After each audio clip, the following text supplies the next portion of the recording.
Good morning student, welcome to the physics class. Student, today we are going to start the part number 6. In that we will study about the Ampere circuital law. In previous lecture we have did Biot-Savart law and the application of Biot-Savart law. Now today Ampere circuital law. What is Ampere circuital law? Ampere circuital law is the another method to find the magnetic field of a straight wire or number of application of this. Okay, let's start. हम कहते हैं now the question is if the current I flowing through this straight wire that is I. हमारे पास एक wire है. What will be the magnetic field due to this wire at this point. What is the magnetic field, what is the magnetic field this point. इसके circular round में कितना जो round इसके चारों तरफ जो फील्ड होगा, what is the value of that field. This is the question. Okay, answer है कि जितनी करंट फ्लो हो रही है उतना फील्ड होगा. कैसे? ये एक यहाँ पर मैंने कहा कि इसके अराउंड हम मैग्नेटिक फील्ड फाइंड करना चाहते हैं. हमने कहा कि यहाँ पर ये पॉइंट डी एल है और यहाँ से ये एक डिस्टेंस है आर. इस आर डिस्टेंस पर इस डी एल की वजह से मैग्नेटिक फील्ड कितना होगा. आंसर है कि डी एल की वजह से जो मैग्नेटिक फील्ड होगा that is B. And this B D l depends on the current, how much current flowing this wire. फिर से अगर हम ये कहते हैं, मैं ये कह रहा हूँ आपसे, एक ये करंट आई फ्लो हो रहा है, इस पॉइंट पर मैग्नेटिक फील्ड कितना, आंसर है आई. इस चारों तरफ मैग्नेटिक फील्ड कितना है, आंसर है आई. हाउ दैट इज पॉसिबल कि इस पॉइंट पर मैग्नेटिक फील्ड कितना है हमारा, बी डी एल. तो हमने कहा B D L directly proportional to current I, I current flowing. फिर मैं इस पॉइंट पर आया, इस पॉइंट पर dl, इस पॉइंट पर dl. इस dl की वजह से मैग्नेटिक फील्ड कितना है, that is B D L also depends on I. Right. Third point this one, magnetic field B due to at this point dl. कितना मैग्नेटिक फील्ड है, B D L directly proportional to I.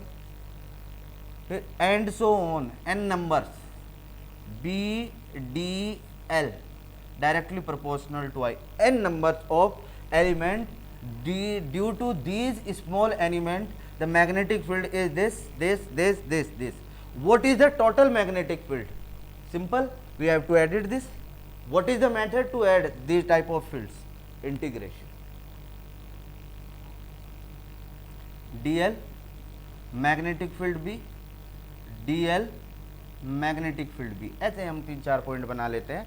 And B D L is equal to I. Now what is this, this is the close path. ये क्या कह रहा हूं मैं, close path. हम इसमें भी करंट कह रहे हैं, हम इस करंट को क्या कह रहे हैं, magnetic field.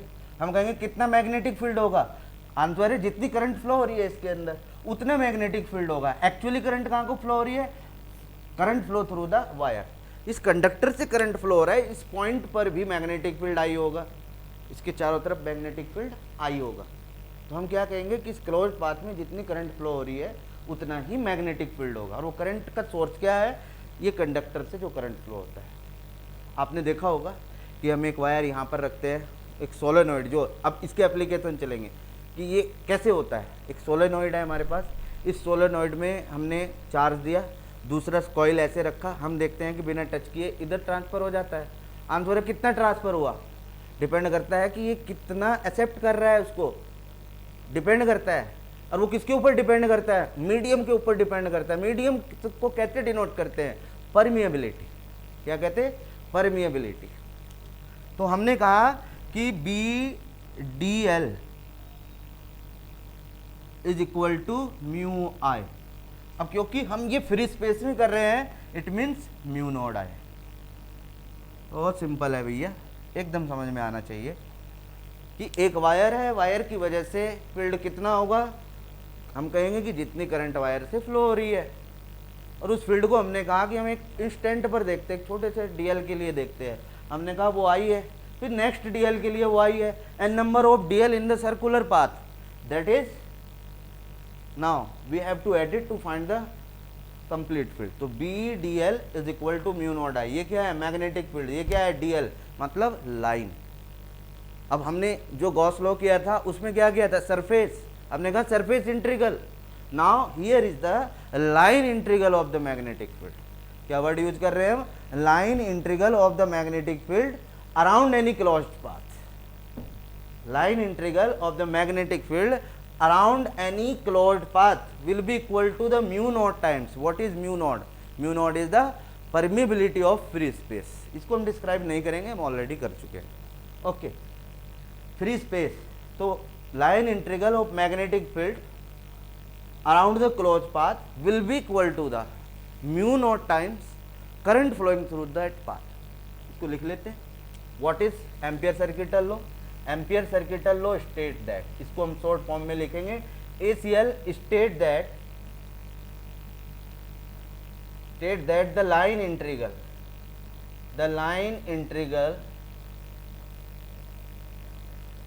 Ampere circuital law state that the line integral of magnetic field B vector around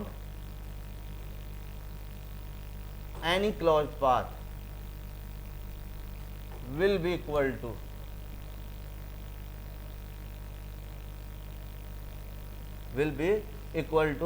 किसके इक्वल होना चाहिए, line integral of magnetic field about any closed path will be equal to mu naught times current flowing through that path, equal to mu naught times current flowing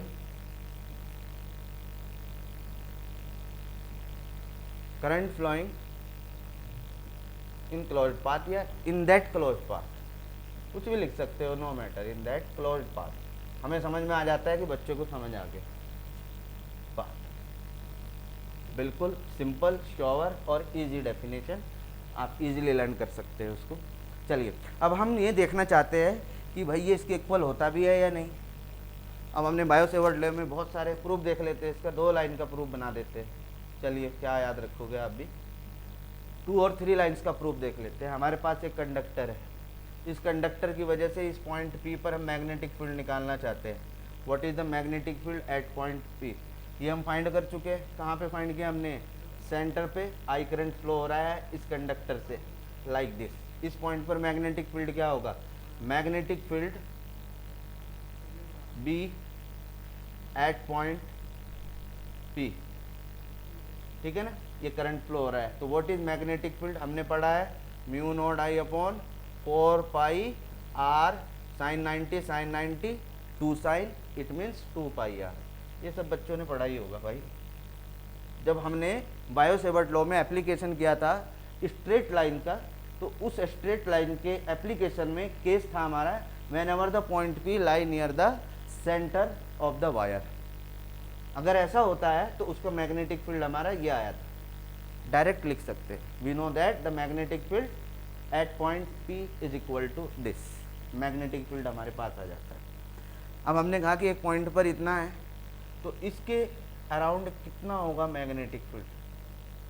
अब ये P है, हमने कहा ये small distance dl है, और इसके magnetic field कितना है B। अब ये B किधर एक्ट हो रहा है, आंसर है जिधर dl एक्ट हो रहा है। dl भी एक स्केलर क्वांटिटी, वेक्टर क्वांटिटी है। dl and B both are acting parallel to each other. तो इंटीग्रेशन, अब यहाँ से लेफ्ट हैंड साइड ले लीजिए या फिर राइट हैंड साइड लेके लेफ्ट हैंड साइड प्रूव कीजिए, लेफ्ट हैंड साइड लेके राइट हैंड, हम वो करेंगे जो इजी होगा। इजी क्या है, हम इसको उठाएंगे and put the value, solve करेंगे और आंसर आ जाएगा। कैसे, integration of closed path B D L vector. अब इसको ओपन करना स्टार्ट कीजिए। हमने कहा कि एक के लिए इतना, तो जितना भी यहाँ पर ये dl, तो टोटल लेंथ क्या हो जाएगी इसकी, अगर रेडियस r है, length will become the circumference of this circular path. इसकी सर्कमफेरेंस टोटल लेंथ कहलाएगी, that will length 2 pi r।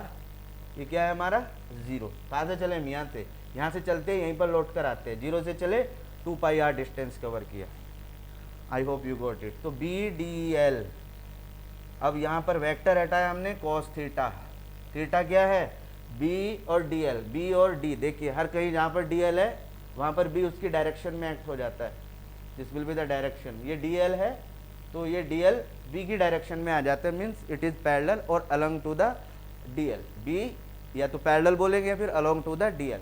In that case the angle will be 0, theta 0, तो cos 0 is equal to 1। What is this? 0 to 2 pi R. B की value हमने निकाल चुके भाई, कितनी है हमारी?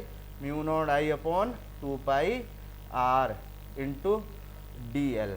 तो डी एल को इंटीग्रेट कीजिए, क्या आएगा? Mu not I upon 2 pi R, D L का एल कहाँ से कहाँ तक? 0 to 2 पाई आर।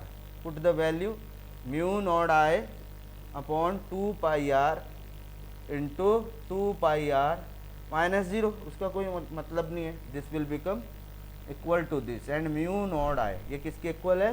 यहाँ से चले अब 3-4 लाइन है भाई, इससे ज़्यादा नहीं लिखना और मार्क्स भी नहीं मिलेंगे, मार्क्स उतने मिलने हैं। बहुत सिंपल है कि बी हम जानते हैं स्ट्रेट लाइन की वजह से ये होता है। इसके सर्कुलर पाथ पर हमने टोटल फील्ड निकालना चाहा, that will be equal to this and finally simple सा सॉल्यूशन है, इसको कर लीजिएगा। ओके, ये दोनों के लिए एप्लीकेबल है। आप प्रूफ कहोगे उसके लिए भी, और आप ये कहोगे कि एम्पियर सर्किटल लॉ से स्ट्रेट वायर के लिए क्या होगा, वो भी दोनों ही केस के लिए हमारा ये चलेगा। ठीक है ना?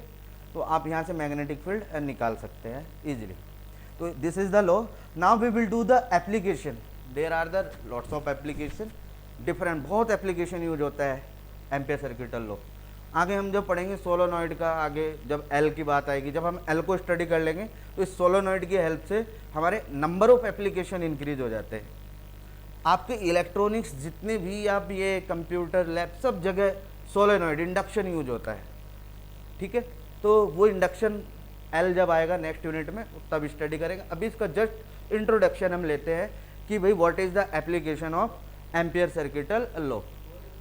ओके, तो application of ampere circuital law, इसके हम बहुत टाइप से एप्लीकेशन फाइंड कर सकते हैं। क्या क्या एप्लीकेशन हो सकता है इसका, वो समझ लेते हैं। चलिए एप्लीकेशन में इसका हम लिख लेते हैं, फिर कल इसको बहुत अच्छे से डिस्कस करेंगे।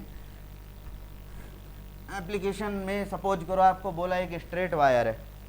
हाँ, एक चीज़ और मेरे को बतानी है आप लोगों को। जैसे हम लोग गॉस थ्योरम या गॉस थ्योरम तो जो हमारी थी उसमें हम लोग क्या करते थे, उसके अंदर जो हम कर रहे थे वो ये था कि हम गॉसियन सरफेस एज्यूम करते थे, तब जाके हमारा जो फील्ड है या इलेक्ट्रिक फील्ड है वो आता था। Like that we will do here. यहाँ पर हम क्या बनाएंगे, लूप की बात करें, क्योंकि हम किसकी बात करें, एम्पियर सर्किटल लॉ। जो सर्किट बनेगा दैट विल कॉल लूप। तो यहाँ पर हमें गॉसियन सरफेस की तरह ही क्या एज्यूम करना पड़ेगा, एक एम्पियरन लूप। क्या एज्यूम करना पड़ेगा, एम्पियरन लूप। हमने कहा कि एक सिलिंड्रिकल वायर है, इट में भी सॉलिड सिलेंडर, होलो सिलेंडर, कुछ भी हो सकता है, दोनों की वजह से पॉसिबल है। और भी बहुत सारी चीज़ें होती है, जब आप कोई कॉम्पिटिटिव सेक्शन करेंगे तो आपको इजीली समझ में आ जाएगा। हम अभी बात कर रहे हैं एकेडमिक सेशन की। तो चलिए यहाँ पर हम बात करते हैं application of ampere circuital law. क्या बात कर रहा हूँ मैं, एप्लीकेशन ऑफ ACL, हम इसकी बात कर रहे हैं, application of ACL ampere circuital law. चलिए सबसे पहला पॉइंट क्या रहेगा हमारा कि हम कोई ना कोई एम्पियरन लूप बनाएंगे इसके अंदर। ठीक है, तो एम्पियरन लूप लेने के बाद एक फिर हम जैसे हम करते थे कि एक सिलिंड्रिकल वायर है, इस पॉइंट पर हमने गॉसियन सरफेस बनाया ऐसे, तो यहाँ पर हम क्या बनाएंगे, लूप, इस पॉइंट पर, सरफेस पर और इनसाइड। तीन जगह हम फाइंड करेंगे और तीनों जगह में क्या डिफरेंस आएगा ये देखेंगे कि कहाँ पर फील्ड ज़्यादा हो सकता है, कहाँ पर कम, क्या डिफरेंस है। तो वो चीज़ यहाँ पर डिपेंड करती है, मैटर करती है। ओके, तो फर्स्ट एप्लीकेशन क्या है इसका कि magnetic field due to straight wire, cylindrical wire. तो सबसे पहला point, application first, magnetic field of a cylindrical wire, कोई भी हो, सिलिंड्रिकल सिस्टम होना चाहिए, सिलिंड्रिकल वायर कोई भी है, it may be solid, depend है, सॉलिड, होलो, कुछ भी हो सकता है। नंबर टू नंबर बहुत इंपॉर्टेंट है, ये क्वेश्चन भी पूछा जा चुका है एक बढ़िया एनसीईआरटी के अंदर, बहुत अच्छा क्वेश्चन दिया गया है इसका कि हमारे पास एक वायर है, सिलिंड्रिकल वायर है, उसका क्रॉस सेक्शन एरिया ए है. Now you have to find cross section area A है, रेडियस आर सपोज दैट, और रेडियस आर है, तो आप फाइंड कीजिए कि एक पी पॉइंट लिया आपने जो कि स्मॉल आर से बड़ा है और स्मॉल आर से छोटा है और is equal to small R है. इन तीनों ही केस में मैग्नेटिक फील्ड बताइए. मैं क्या बात कह रहा हूँ, ये एक सिलेंड्रिकल वायर है, वायर तो ऐसे ही होती है, इसका क्रॉस सेक्शन कुछ हमें दे दिया गया, इसका रेडियस आर हमें पता है, किसका, एम्पियरल लूप, इसको हम एज्यूम करके चलेंगे. तो इस आर के लिए हमें इस पॉइंट पी पर, जिसकी डिस्टेंस यहाँ से कैपिटल आर है ये वाली, और जब इसके पॉइंट पर आ जाते हैं यहाँ पर, फिर इसके इनसाइड आते हैं हम यहाँ पर. अब देखिए ये जो पूरी करंट है पी पर पूरा वर्क कर रही है, पर जब हम सरफेस पर आएंगे तो वो सरफेस पर करंट डिस्ट्रीब्यूट नहीं होती. फिर हम कहेंगे कि जब हम अंदर आएंगे, अगर ये सॉलिड है तो इस सॉलिड के लिए हम करंट की बात करेंगे. करंट का मतलब इलेक्ट्रिसिटी. कैसे, जैसे ये यहाँ से पूरे एरिया से वाटर फ्लो हो रहा है ऐसे, ठीक है ना. हमने कहा टोटल वाटर आई है, या फिर चार्ज फ्लो हो रहे हैं, टोटल आई है. अब हमसे पूछा गया कि सिर्फ इतने में बताओ कितना वाटर फ्लो हो रहा है, तो हमें इसका एरिया निकाल लेंगे एंड मल्टीप्लाई बाय दिस. पूरे क्रॉस सेक्शन एरिया में I current, and in this cross section area cross section will decreases. whenever the cross section decreases तो current will also decreases. So due to that current we can find easily. This is the way how we can find the magnetic field of a cylindrical wire. Outer side में हमें पता है पूरा effect रहेगा current का, तो वहां पर हम आई को लेके कंसिडर कर. But inside the conductor we have to select the कितना पानी, मतलब कितनी करंट फ्लो हो रही है, ये वाली करंट फ्लो हो रही है, ये हम बात कर रहे हैं. ओके, चलिए अब हम आगे बात करते हैं. सेकंड एप्लीकेशन क्या है इसका. सेकंड एप्लीकेशन है बच्चों सोलेनॉइड. किसकी बात कर रहा हूं मैं, सोलेनॉइड. क्वेश्चन है what is solenoid. Solenoid is the helical path. Solenoid आपने देखा होगा, स्प्रिंग, सिंपल सा स्प्रिंग बना देते हैं, इधर से करंट दी इधर आई, तो जैसे ही चार्ज फ्लो होता है उस हेलिकल पाथ में, तो फील्ड की डायरेक्शन चेंज हो जाती है. ऐसे फील्ड की डायरेक्शन चेंज हो जाती है, क्योंकि करंट अब कैसे फ्लो हो रहा है, लाइक दिस, ऐसे फ्लो कर रहा है करंट.